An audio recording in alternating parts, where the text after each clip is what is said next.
Show you this really cute purse from Tory Burch. They definitely have like the cutest products, from accessories to handbags, shoulder bags. They're super cute.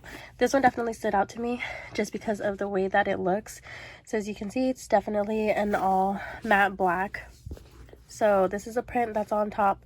There's like some stitching to it, and then you can see that it's a matte black. The only gloss to it is basically the logo. There's a little handle up here on top, and then the chain itself, there's still a little bit of shine to it, but in person you can see that it's more so on the matte side than it is like a shiny gloss.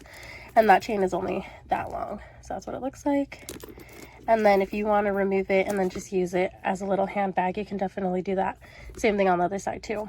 But it is a shoulder bag. It is adjustable. This is what it looks like in the front. And then in the back, this is what it looks like. So yeah, I definitely feel like this one just stood out. I love an all black look. So this was definitely my go-to, and this is my bag every day.